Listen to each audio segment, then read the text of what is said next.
非有消息，随着民航旺季将要到来，范保罗航展下月开幕，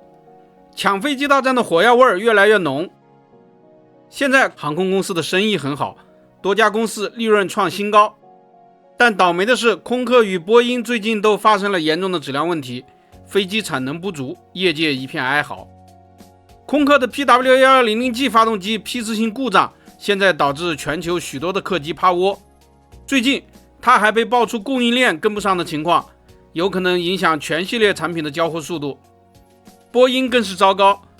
它的波音737交付量下降了40%左右，737 MAX 7和 MAX 10至今取证都是遥遥无期，777X 也没有进展，令人很无奈。在无奈之下，一些航空公司开始造反，不想再忍受波音持续的颓废。阿联酋航空的 CEO 说，由于新机交付推迟，他家200多架旧飞机的改造费用都应该由波音买单。全球第3大航空公司，也就是美国联合航空公司的 CEO 最近也公开批评说，波音和空客的双寡头垄断造成了今天的局面，必须再培养更多的厂商参与竞争。波音和空客的双寡头局面已经持续了约40年，基本上前30年被认为是好的，两家相互竞争，提高了产品质量，降低了价格，促进了全球经济。5年前，一张越洋机票不过2000元人民币，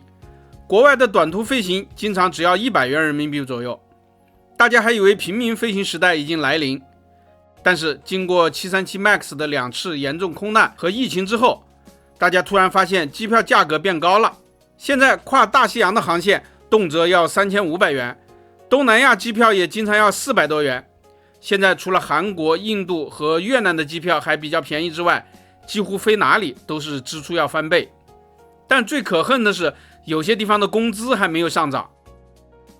机票价格上涨造成了人们生活水平的下降，这其中的原因又是什么呢？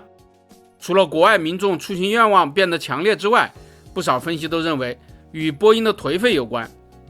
由于波音飞机交付减少，二手飞机成交价上升，相应的飞机租赁价格也在快速的上涨，还有人员和备件的成本也都在增加，这些因素反过来又牵制了机票价格，导致航空公司无法降价。换句话也就是说，波音没有搞好产品质量，影响了全球的民航业。有些地方现在视波音如妖魔，很多人都乐于看到波音出事儿，甚至是倒下，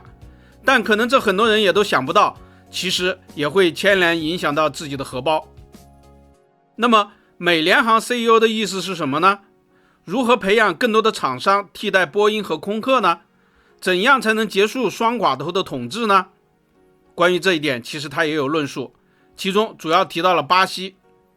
虽然巴航工业一再否认，但业界还是认为他应该搞大飞机，勇敢地与波音竞争，甚至在波音倒下的时候取而代之。另一个潜在的巨头是日本，日本现在已经重启了国产飞机的研制。日本制造业发达，汽车工业全球领先，管理先进，产品质量好。汽车工业通常被认为有飞机工业的影子，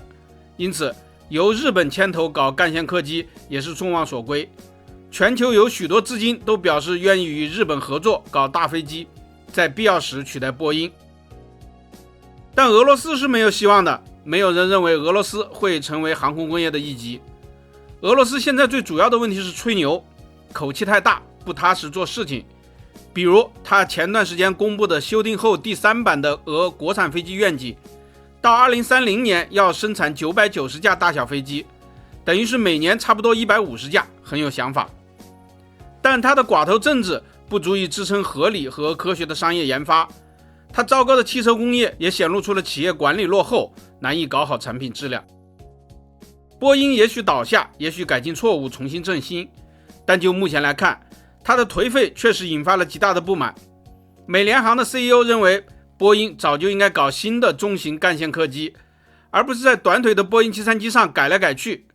而韩国、沙特、印度和土耳其等民航大国也都心怀不满，虎视眈眈，准备随时下场打边炉。